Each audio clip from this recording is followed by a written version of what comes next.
Act Natural with John and Courtney is a lifestyle podcast exploring the entrepreneurial culture in a practical way. Tune in to hear these two millennials balance their 6 businesses, small-town politics, nonprofit, and a new baby who refuses to sleep through the night. This is Act Natural with John and Courtney.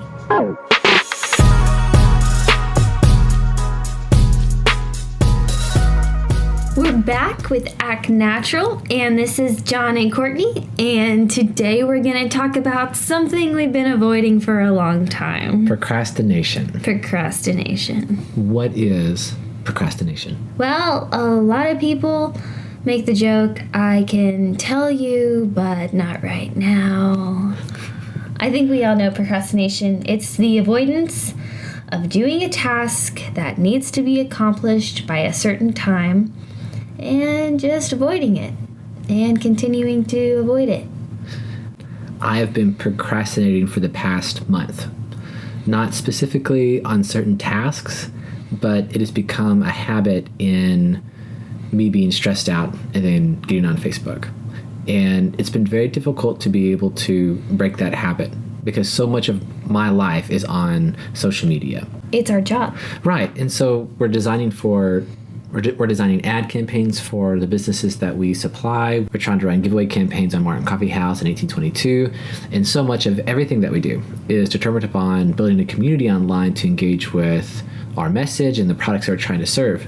So anytime that I had a task that was difficult, I would just reach for my phone and get on Facebook. Been there. And then I would justify it by, I'm engaging with my audience, and we got 100 likes on that post, and now I just left a bunch of comments back on people who are asking us questions about coffee, and then 3 hours later and I'm still not doing anything, and then I'm starting to feel guilty, and then I gotta get this film done really fast, so I edit some of the film, and then I come upon a really hard part on the film where I have to really focus on it, and I don't want to do that right now, so they grab on my phone again. It just creates this habit. And then when I get really stressed out, maybe a problem went wrong downstairs, I grab my phone, and it just keeps on going till the end of the day. I feel like crap because I didn't do what my list said, and I try to say, but look, I did a lot on social media, but it doesn't amount to anything. And that has been my habit for the past month or so. Right.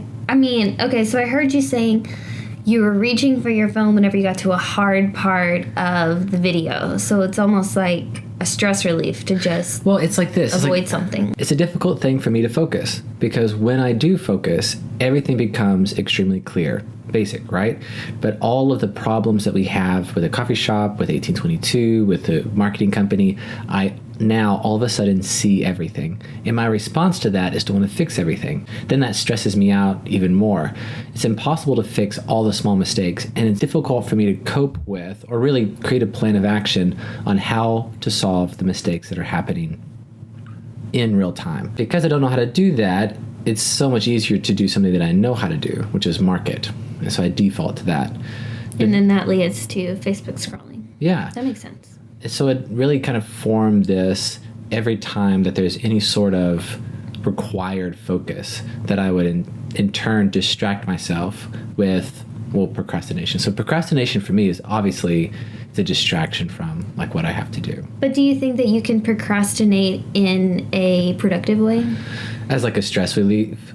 Or, I don't know, just, for example, I have to clean the house or I have to get this place organized, and so I'm gonna start with the dishes because that is comfortable and I can do that without thinking instead of deep cleaning the bathroom. Or I'm not saying that I do deep clean the bathroom, but I'll pick the dishes over the bathroom. See, I think that's bad. Deep organizing something, and then I get tired after I do the dishes because I just washed all those dishes. Right. And so now it's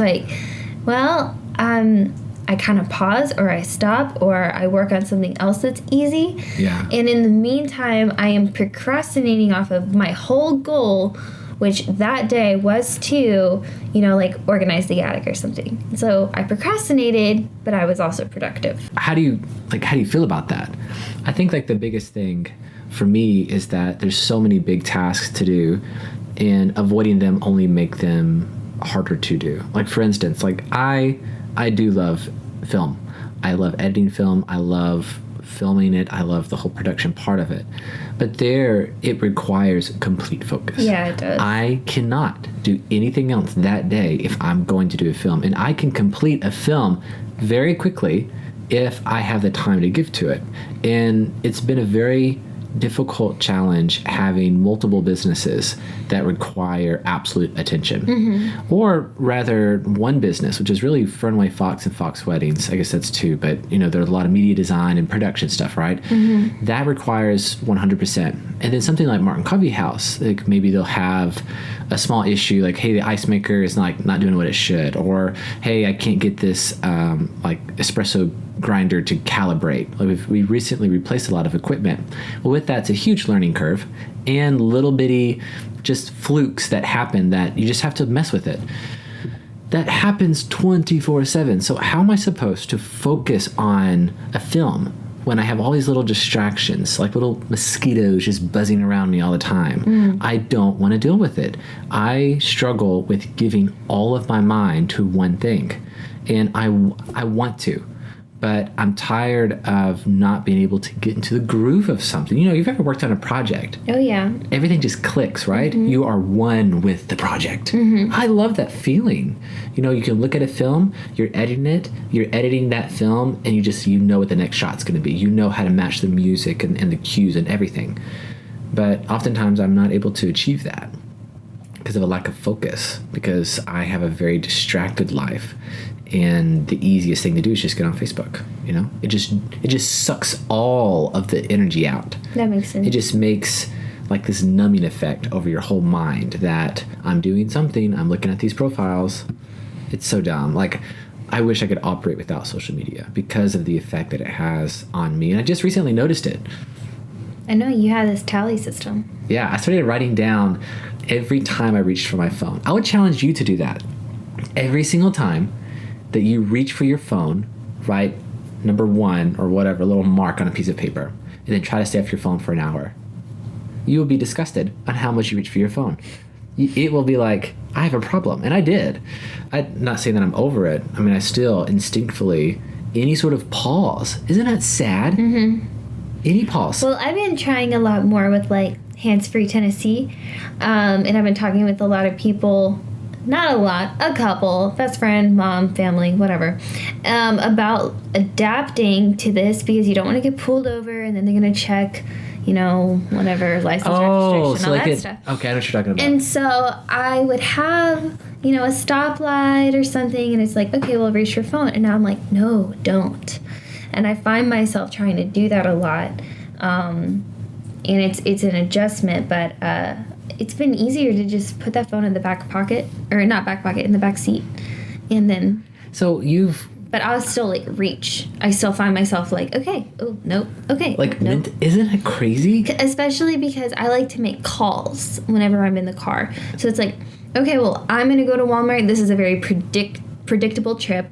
I'm going to go to Walmart. I'm going to park the car. I'm going to get out. I'm going to get the groceries. I'm going to buy the groceries. I'm going to get back in the car. So there's a window there where I can, catch up with a friend or something. And is it that, or you just don't want the silence? You don't want to be alone with yourself? Oh, it just depends. If it is in the window of, if it's in the window that NPR has music on, they have really, really great, 2 hours in the middle of the day. Yeah. Where it's, the best, indie rock music, and that's all I want. So I'll just, listen to that and maybe even stay in the car for a minute to finish a song or an interview of an artist. But other times it's just I miss my sister. I miss my friend. I wonder how my brother's doing. I wonder... I need to call back this person. And so that's a very predictable trip, especially if I don't have Henry with me. If I have Henry with me, it's out the window. Can't get anything done. He's crying the whole time in the car seat. But if it's time for myself, it's okay. I can Well, why don't you want to be by yourself? Well, I do. Well, I think that's very interesting to me, because I feel like a lot of times it's very hard for people to be by themselves, really alone with themselves, not on around company, because a lot of times we'll have a moment to ourselves in a car, we'll be sitting at a stoplight, or we'll be at the house, or maybe we're just no one's around, and we constantly are trying to distract ourselves because we cannot stand to be alone with our thoughts. It drives us mad. I will say I really enjoy like playing music on my phone or having a show going on like Friends or The Office or Gilmore Girls going on in the background. Or if I want something more productive, if I want to be more like active, because I can do those things and be passive. Sure. If I want to be more active, I'll put on like a podcast or TED Talk. A TED Talk or like an audiobook or something, and that's requiring my attention. Do you think, like, here's what I think, okay? I think procrastination, for me, procrastination is fear of being alone with yourself. I feel like that is the greatest motivator for what makes, I think that is what sets up procrastination in our lives. And because to be alone, not distracted, thinking about your own thoughts, like analyzing them and figuring out why you feel certain ways, and really evaluating where you're at in life and where you want to be in life, and the failures and the successes that you've had, that is a very scary thing. And a lot of people will procrastinate and distract themselves from being alone with themselves because it is a very hard thing to ask, am I happy? Am I doing okay? Do I need help right now? Am I satisfied with the workflow in my life? Is my work fulfilling? Why do I feel constantly sad at the end of every single day? Yeah, why is that? I think we're so distracted that we're never going to find out. I mean, that could be a big part of it on like a deeper level for some people. I think another just lighter side is not wanting to do the work. I do not want to figure out the organizational system for that spare bedroom. I do not want to figure it out. It's too much and there's too many things in too small of a space. And yeah, I'm probably going to have to do it by myself, and that's not going to be fun. Yeah. I mean, I get that. There's obviously all kinds of things in life that are like perceived to be too hard, or the amount of work that it's going to take to do them, and it's so demotivating to see that, whether you don't have help or you do, and you just don't want to jump into it. But I don't know. I mean, I still think it all stems from, I think it always stems from something deeper. And I feel like if we all like knew our own strengths and weaknesses, like we knew how to ask for help, like we knew how to be alone with ourselves, so we would not struggle with so much procrastination. For instance, like for me, like that room being organized, do you really think that it's only surface level, that it's like, I just don't know how to do this, and I wish that I knew how to organize, or I wish that I loved organizing, therefore I'm just not going to think about it, I'm just going to do something that I know how to do, and it's just never going to get done? That weighs on me. I physically feel things that are out of place, and I feel them in the shop, and I feel them in every single business that we have, and that pressure is very high. And then I think, how, after being 2 years into the coffee industry, after running businesses for the past whatever long, why am I still dealing with this level of disorganization? And I want to give us some credit. Number one, our staff is growing. We have over 20 employees. We have 9 businesses. We have a nonprofit. We have figured some things out. We know how. There's a lot of people who have a family-owned business that cannot leave. Yes. And they're strapped to it. They're done. They cannot find help. They've not learned how to find help. Or they haven't learned how to create an automated system in which to teach someone how to do that task. Exactly, which is exactly where the structure that you learned for teaching and your heart towards teaching gave us enormous amounts of success, because you knew how to design a program. You knew how to speak to people where they were at in a non-condescending way, to build them up, to motivate them to do work. That is so valuable, and a lot of businesses don't. And we have that, and we've done that. But I still feel embarrassed that we have these little bitty issues. I know. Why, after all this time, am I still dealing with this? And I just don't want to deal with that. And that puts me in a procrastination bubble. And then it makes me procrastinate on everything else, because I don't want to deal with the root problem that I have not built a system that can truly be automated yet. Right. And coming to terms with that, it's a deep issue with me. It's an embarrassment that I have. Not facing that embarrassment of not doing that, that's what makes me procrastinate on every little bitty thing, all the way down to not waking up at 5:30 instead of waking up at 6, right? Hitting that alarm clock. You're going to start, I start my day, I should start my day. Alarm clock hits, stand up out of bed. Just no procrastination. The moment that, and every single time that I decide I'm going to lay there for like 5 seconds past that alarm, I always stay another hour in bed. It's the best. You're never more comfortable than right when you wake up in the morning. You just weigh so much more, right? Why do you weigh so, like, you just... I think it's amazing that you struggle so hard. It's the most uncomfortable bed in the world. It's like I'd rather sleep on the floor and at nighttime, but then in the morning time, when you have something to do, that is just the most comfortable bed. My quilt transfers into some super soft, luxurious cocoon, and it's just where I want to be. Do you think something chemically happens with us when we deny work? Something physically happens. There's nothing, and I remember feeling that. Like, I love canceling plans. I love when we have something that we're obligated to do with somebody else. I'm just gonna be honest. Like, we have like dinner plans with somebody else that we don't really want to have dinner with, or we have like some type of event that we have to go to, and we just cancel it. And the same feeling is the same feeling that I have when I hit that alarm or I turn my alarm clock off. John Mulaney talks about that. He said that is the greatest thing that adults can do whenever, like, you do nothing. Like, someone asks you over the weekend, "Oh, what'd you do over the weekend?" And then their eyes light up. I did nothing. And then canceling plans is just like a wave of relief. And I don't know, I was just watching some John Mulaney on like, don't you feel Netflix. like that same amount of emotion, the same of like that feeling? I relate those to canceled plans and then to like not doing it. And then I feel guilt. Well, like going to fast food, right? You're really craving that like sugar and that Coke and like you want that. And then you eat it, you feel great, and then boom, falls all the way back down. Feel terrible. Feel like crap. That's what procrastination feels like for me. For me, it feels bad from the beginning because I dread. It's part of the worry wart in me. I'm such a worrier, not warrior. You're that too. I'm a warrior too, but I'm such a worrier that I know immediately I'm digging a hole for myself by blowing this off or by waiting on this.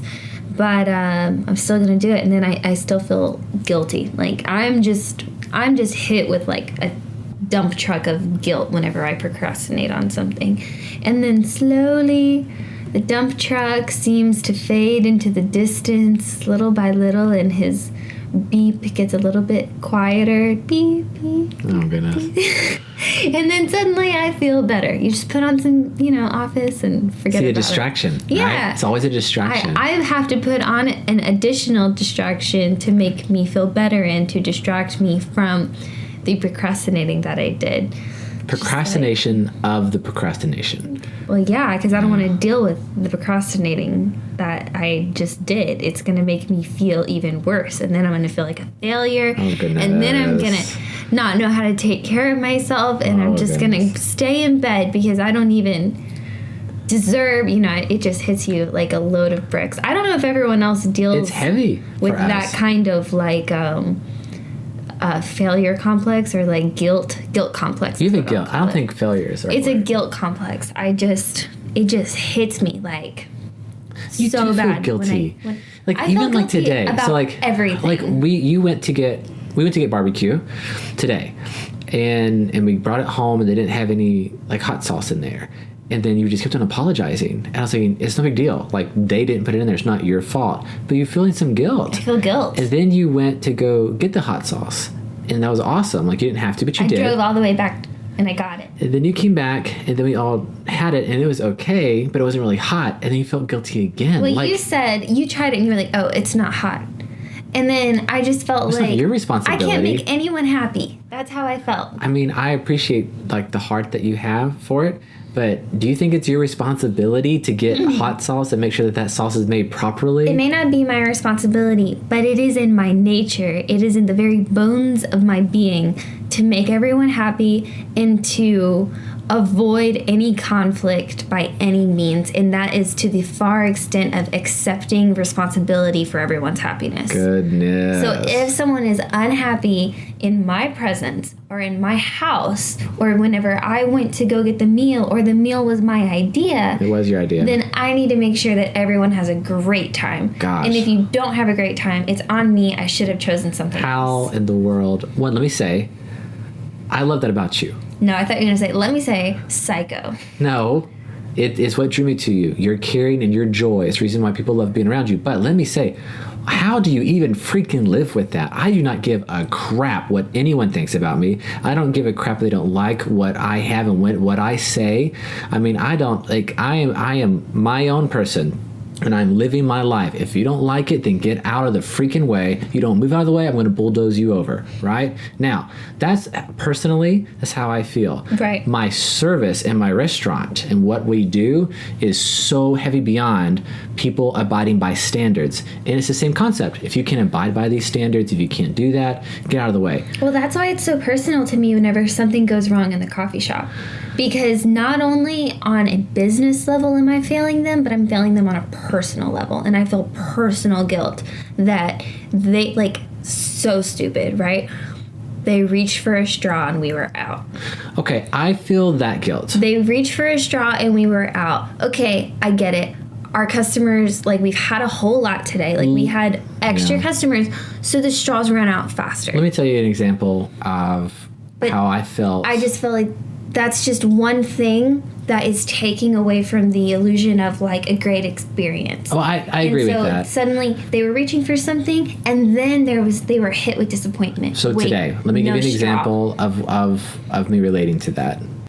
So today in the shop, it's a Saturday. Saturdays are massive for us. Most people go to the farmer's market downtown. They walk over to our shop. We're packed out all the time. There's this new couple that came in. They seemed like they were having a good experience, and then they came to the register and they asked for some biscotti, and we don't have biscottis yet. And the staff was like, "No, we don't have biscotti." And he's like, "Oh, you should really get some." And my immediate reaction was, "You didn't spend $500,000 on this. You didn't, like, struggle through everything. You're going to sum up your whole experience to not having one item when we have hundreds." And then immediately after that, I felt guilt for not having the one thing that guy wanted. I want that space to be so fulfilling and having that.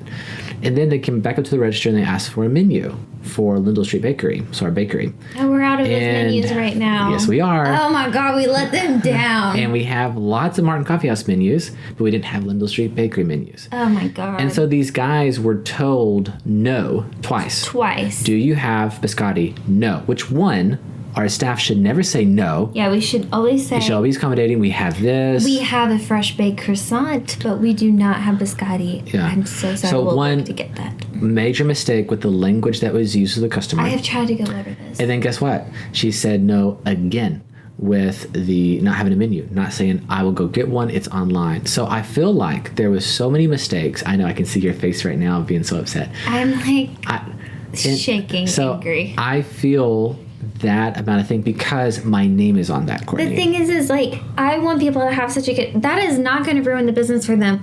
I didn't get sauce with my barbecue sandwiches today. I'm still going to go back to that establishment I think because less they're of it, though. Awesome. Yeah. But yeah, like, there's a little, like, tick against them. Absolutely. You know? And how many ticks does it take before you stop going somewhere? I don't know. That's different for everyone. That's different for every business and every circumstance. Well, I'll give you one more, and I don't want to talk... I don't want any ticks against me. No. None. I get that. I want the... It's the embarrassment thing, Courtney. Somewhere along the line, in 2 years of operating the business, I do not have a training program where staff does not know to never tell a customer the word no. We have gone over that so many times. And then it's like... I went over it in the last staff meeting. Right? I went over it in the last staff meeting. But they don't listen.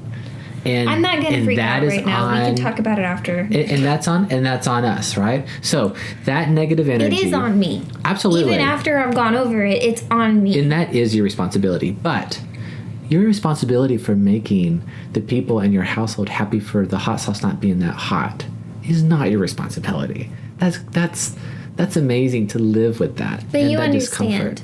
Oh, I relate. Do you understand? Like, listen, you're taking it so personal. Everything. It's always been that way. I take the business personal. I would feel, and I guess it started from growing up. So I would have my parents would have a guest over at our house. I'm not even the head of the household, and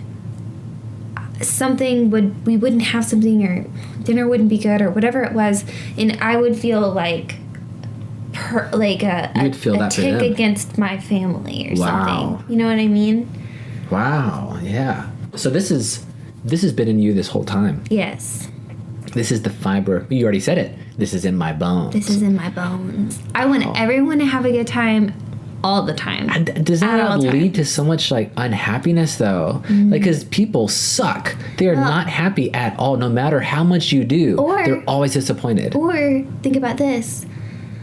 You know, people tend to associate positive things with me because I'm always trying so hard to make sure that everyone's happy. And so at this stage in my life, it has not paid off, and I'm not done. No, it has. But it has, like, it's led to them associating that with me. And so now it's like, oh, it's Courtney, or it's Courtney's house, or like Courtney made it. It's like, hopefully, it's like, okay, well, good thoughts go with that, because I've like made that my responsibility. I don't know how. I don't know. I think a lot of people are this way. Well, I don't think I'm the only one who's like this. I mean, this is like a big title, people pleasers. Okay, people pleaser. It's different than people pleasing, because I'm not a perfectionist, and yes, I want everyone to be happy, but I'm not going to go out of my way all the time to like look for ways to please you. You know, I'm just going to, if something has my name on it, I need it to be perfect, but I'm not a perfectionist. I don't understand what you're saying. I might be in denial. I can relate when my name's on a business. It must operate at a certain standard. But personally, if you don't like me, I don't care. I do not care. And there's a lot of people that don't like us. Well, they don't like me. You're very well loved. Everyone likes me. I know. But you need them to like you as well. I'm just kidding. It's like, do you like me, please? Okay, thank you, please. Bye. Please, thank you. I just couldn't live with that. I couldn't do it. It was difficult being a teacher, because it was like, my first priority is not them liking me. My first priority is being a fair educator. Yeah. And that was a challenge sometimes, because it'd be like, you know, you're a cool kid, you know, I'd like you, but you are acting out, and I've got to call you out on that. And I know that I'm going to get a tick in your cool teacher book. Oh, man, I didn't think about, because your main responsibility was to give them a honest and fair education. Yeah. And why would they like the teacher that is actually being fair to them and not just passing them along? Yeah. They're not really their friend. They're really helping shape them. It's a very painful process to shape another mind. Well, there's lots of levels of teaching. And one, let's get to the material first, right? Academics, there's a standard there, and I'm not going to waver on that. Sure. You either know the information or you don't. And sometimes kids were surprised. They'd be like, man, this was harder than I thought it was going to be. And they didn't do as well. And they would look at me like, too, personality-wise, they would think like, hey, you know, like, she seemed fun. Why am I getting a bad grade? And that's because... I hate that association. Well, it's because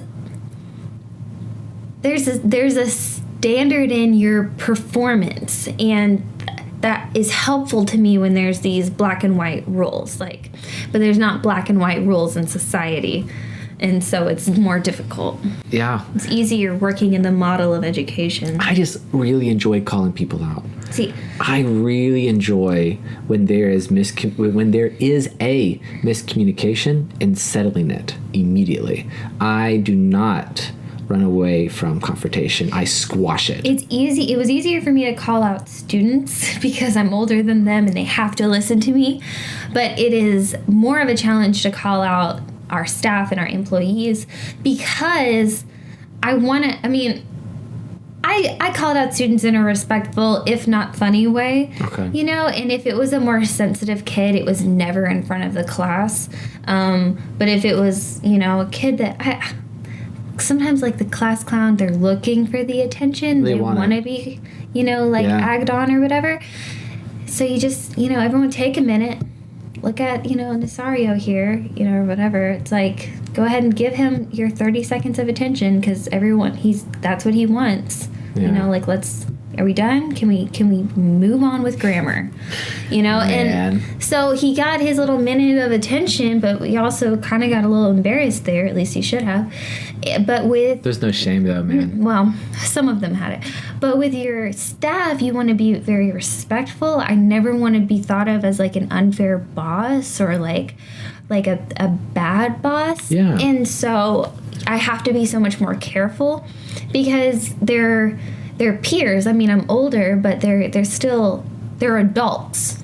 And I think you're due a certain amount of respect as an adult. Whereas it's not that children don't deserve respect. Is that what you're saying? Children deserve respect? It's not what I'm saying. I promise. Are they less of a human being because of that? I promise I'm an advocate for the children. Children's rights for votes. It's just that you got to put the kids in their place sometimes. They can't run the show. Yeah. I was like, I'm sorry, Nazario. Like, we're going to move on with our Or lives. Bobby. Or Jan. Yeah, I'm just calling Jean. out my favorite student. I don't know, man. It's been difficult. I had this one kid, Jake. I'm sorry. No, that's...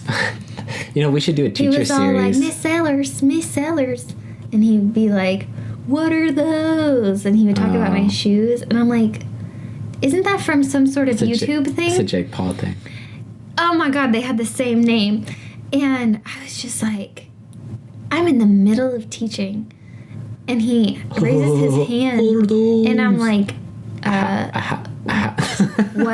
what is it? And he's like, what are those? And I'm like, you are being the worst right now. Yeah. You are literally the worst. Man, I wish that you could discipline them. I totally disciplined. No, they had paddling, and it was Really? on my They still have paddling in schools? Yes. No. It was on my teacher bucket list to paddle. You could paddle in schools. You could Yes. take them aside and hit them with a wooden stick. It's like a bat. You could hit them. It's a cricket bat. Really? Mm-hmm. Wow. Yeah, if you don't want your kid to get paddled, the parent has to sign a waiver. Okay, a little off topic. Our kids going to public school, right? Or what? Yeah, or our Christian, kid's whatever. gonna go to public school. Okay, so will you allow them to? Should we not talk about this? Are you gonna allow them to paddle? What I think is, if my kid is being terrible enough to need a paddling, call me up. I'll come up there and I'll paddle him myself. You'll welcome. Because So you're gonna paddle your kid? I would. Yeah, sure. I'll paddle my kid. Spare the rod. I was never paddled. I had a wooden spoon. Oh, buddy, I was disciplined. Well, my parents loved me. Oh, there you go. Maybe that's why I have such a loving heart, I guess. I had the wooden spoon and I had like the hand. There was an assortment of things for us, but we're not going to get into. We'll procrastinate on that. My parents would say, "Go get it. Go get the wooden spoon." Oh, yeah. And I'm like, "Can't find it." Oh, 2 more licks. I think you better find it here in the next 30 seconds. I found it. Did they ever give you like extra paddles or switches if you didn't find it? Yes. Did you ever try to like pad yourself to brace for impact before? My brother did that and he got extra, so I didn't do it. Yeah, I tried that one time. And he was stupid. He would put his hands up there. It's going to hurt your hands more than it's going to hurt your I could not stay still. I kept on moving. And if I moved, I got more. And I couldn't stop. It was rough. But, you know, Germans. What? I'm sorry. I kind of want to just weave in more German stuff every podcast that we do. To kind of make it more. We're talking about procrastination, Courtney. We're procrastinating from this conversation because this is difficult. I want to focus on it because, one, to kind of sum up where I am at right now in my life. Okay, I for 1 week was like, I will not get on Facebook. I will write down every time I reach for it. I will end this habitual terribleness of my life of procrastination. It lasted for about a week. In the last 2 days, I have woken up. It's still before 7, but I got to work at 7. Like I should have been up at 5:30. 5:30. And It's because I'm dealing with this new structure, and it's very hard and stressful, and we're reorganizing our workforce again. And I feel like weak when I procrastinate. Yeah. You know, I feel like I'm not, like I have chosen the weaker path to do that. I feel so strong and more of a leader when I wake up at 5:30 and I make my bed and I like get dressed and walk out of that house, and I feel like I have already won this day. Wow. You know? Yeah. And then when it's, especially on Saturdays or when it's raining outside and I go to work, I'm like, everyone else is sleeping right now, but I'm here putting in the hours that it takes to be successful. Boom. And every time I feel like I'm on a high, but every time that I don't, you know, it feels like crap. Are there any long-term things you've been procrastinating or waiting from doing? Courtney, yes. It's Do I want to hear them? No.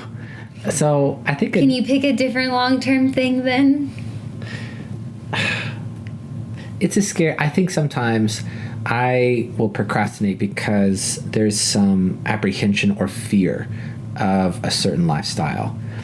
And specifically like getting a house and having the like car all the way fixed and having that life where it's the American dream, right? So whenever we do like buy our house and we have like our car and we have our little family and we get a German Shepherd and, you know, I'm still getting a German Shepherd and we have that, then it will be me accepting that I now have to operate at that level. And to operate at that level means that all businesses must be automated in my mind, and so much has to happen, and that's scary for me. You know, there's almost like a comfortableness operating in the chaos, you know, because there's so much going on that it's almost easier to not look at things for what they are and instead embrace the chaos. And at least before this year started, this year has been really great for me growing wise because I've refused chaos. I've said no more businesses. I've focused on all of our accounting is extremely detailed and order all of our cost analysis, evaluation of where we stand on everything. That's been a very scary thing, but I mean profitability has been so much more because of that. But before the start of this year, you know, I would purposely create more chaos to feel comfortable because I feel comfortable in chaos. It's the reason why I love Nepal so much. I love living there. I love like the road systems and the complete madness of traffic and just the busyness of people. It's just so much chaos. And it's so easy to focus on the chaos instead of one thing at a time because you're forced with the reality of the inefficiencies of an individual item when you look at it with no other things distracting you. And procrastination for me is... well, I guess it's just time off from reality, right? I guess this is what it is for everybody. What's something to you, man? Like, what's something that you have been procrastinating on? I mean, not necessarily inside the house, but what's something big? Long-term procrastinating on getting physically active again. Okay, that's cool. Yeah. I crave it all the time. I mean, I knew that you've talked about it, but... I really crave it, and I really want to be in, like, a class where I can push myself with, like, other people so that there's just, like, a little bit of competitiveness, but there's not necessarily a winner. But it's just... so weird to me. I could just push myself with other people. It's like, oh, she can keep going, then I can keep going. But if it's just me by myself, I'm like, man... You know, don't you think that's like a cop-out of truly overcoming your procrastination with having to be in a class structure? I think that it's just a baby step, whatever gets me there.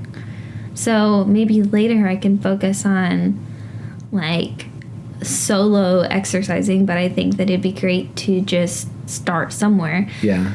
So that's something that I've been wanting to do. It's more difficult. I'm telling myself it's more difficult because now I have Henry. Well, it is, baby. I mean, that's... I know, but that's just an excuse. That's very true, and I really like that you said that. It's just an excuse because I could say... And do you want to use your son as an excuse? I don't want to use my son as an excuse. I could easily say, hey, friend, or hey, husband, or hey, family member, I need you to watch Henry on this day, and this day That's right. for this hour so that I can go to yoga or so that I can go running or 100%. so that I can go kick stuff. Do you think that it's... I got a good high kick. You do, baby.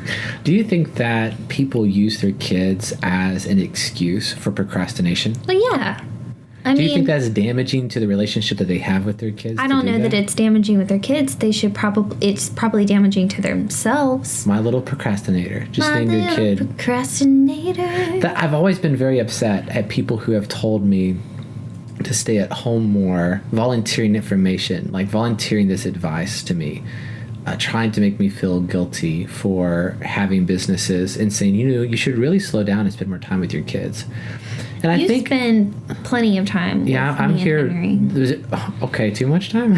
No, I'm just saying, like, No, I'm insecure about it. people don't understand. Like, you'll come home in the middle of the day, you'll bring me a coffee, or you'll, like, we'll go get lunch together, or Yeah. I'll come and I'll say, I'm coming to the shop. Can you watch Henry? And I'm going to go do grocery shopping or whatever it is. All these domestic things. Isn't it great? So normal. It's so normal. And so we see each other all the time. Yeah, but I think that people are just projecting onto me. Well, they think it's like a traditional, like, office. Like, you probably have, like, a cubicle and, like, you don't come out. I just really am offended by it. Well, I think that it just comes from a place of not understanding. I think it comes from a place of insecurity.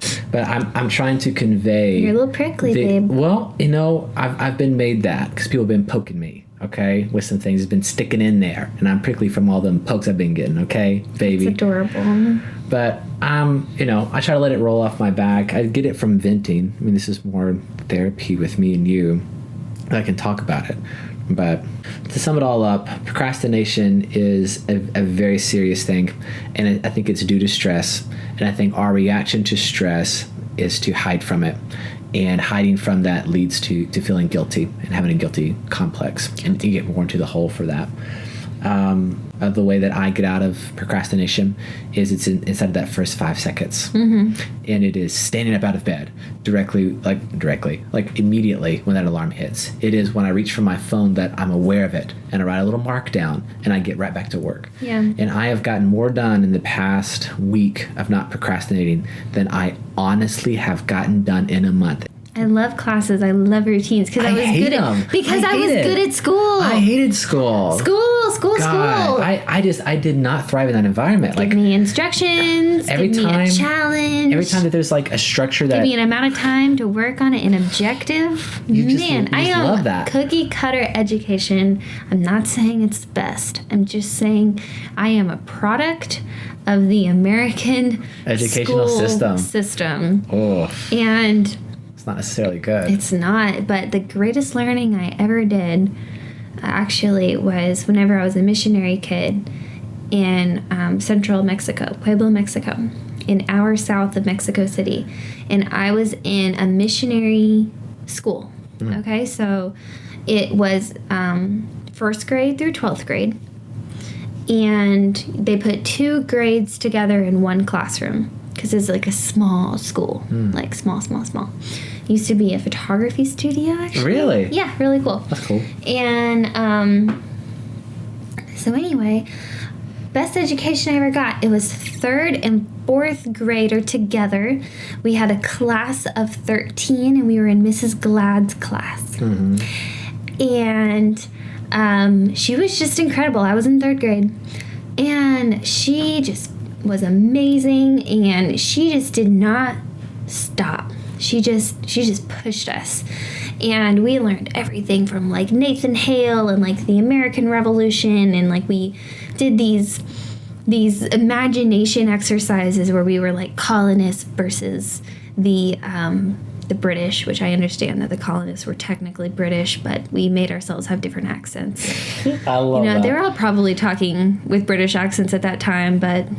So she was really structured. Yeah, well, she was structured, but it was so, like, you would learn something without even know you were learning it. She was so intertwined. Like, we had golden nuggets. I love nugget. Because the entire year, the theme was the Wild Wild West. And so we had golden nuggets for behavior. Oh. All right. Some nuggets. And you started off with 5 nuggets, and then you could lose your 5 nuggets by the end of the week. This is so cute, isn't it? Yeah. So if you make it to Friday, you get 5 nuggets. And then she would convert those into dollars. Okay? She would pay you to be a good student. No, they were fake dollars, but we had our own checking books that were in like these big like folders, and we would have to balance our checkbooks with our golden nuggets. Oh, and then I like that. We would take that money, and she had prizes outside, and they were different amounts and like different treasure chests, and you would go out there one by one, and you get to pick out a prize with your golden nuggets, and then you come back in and you balance your checkbook and be like, well, that was worth, so you had to convert it. Yeah, well, that was worth 15 pesos. Wow. So I'm going to come in and subtract it like 15 pesos. So my experience with a system like that was I would take my sister's toys and hide them, and then I would sell them back to them with their allowance. So not golden nuggets. No nuggets, just capitalism and thievery. But I got to learn about the Wild West. That's awesome. So I'm just saying it was the greatest education I ever got. It was not in an American school system. It was taught by an American. I enjoy more like the Montessori style of education. Honestly, my sister had more of the Montessori style at that time, because she was a bit younger. I never thrived in school. I always struggled with structure. I hated being told what to do. If you give me goals, or if you tell me like I need to accomplish this by this time before I can accomplish that, it is the most motivating thing for me. See, I don't want to get left behind. Like I'll be like, got it. So you got to be. So that's what motivates you. Don't be left behind. I don't want to be left behind, and it's like a mastery of knowledge. Like I really. And then you know when you've mastered it because you have a test. Exactly. I just throw all of that out the window and be like, I don't like this system. I'm going to design my own system. No. And then I'm just going to do this. It's the same thing with business. Well, it's I know. There's a lot of structures that are here. I'm not going to be on your team. I'm going to create my own team. It's not about. You know what? It kind of is like that. It is. You know, it is like that because I think that a lot of these teams that exist are not doing the right thing, and I think that they're being led by the wrong people, and I feel like they're just not accomplishing what I think that they could accomplish. And then when I join the team, which I do, Courtney Grace, I give it a shot. Don't you give me that credit there? I'm giving you credit. So I join the team. I try to influence the team. I try to like propose the ideas, and I keep on getting this tape, this little red tape. Every time I try to move throughout a structure that already exists, there's all these little rules and procedures, and they make no sense whatsoever. So you know what I say? Okay. Screw your rules. Okay. Screw all this stuff. I'm going to create my own, gather a team, and build it better. That's how I feel, and I have done that time and time again. Take over your team. No, I'm not gonna take over your team. I'm gonna like make it to where you have to join the greater team for the greater good, right? You don't agree with that? You don't believe me on that. You feel uncomfortable about that. You're gonna make someone unhappy, and then I can't deal with that. Right back to where we started, and let's leave it there. I'm going to get better, I promise. Someday I'll get better with my guilt complex, but until then, I'll get to it eventually, right? Oh, gosh. Now procrastination jokes. Well, same here. This has been a great talk. I feel like this has been on our docket for a little bit. I'm glad that we finally broke the habit of procrastination and did this episode. I'm excited about the next one. I want to talk more about education in the next episode. Talking about our views on it, like what I feel like, what we want Henry to experience. Oh, yeah. And because he's 8 months old. Yes, Courtney, it's good to plan, right? Let's plan everything. Don't procrastinate that. Let's do it. Okay, guys. We'll see you in the next one. This is John and Courtney with Act Natural, and we will talk to you guys again later. Bye.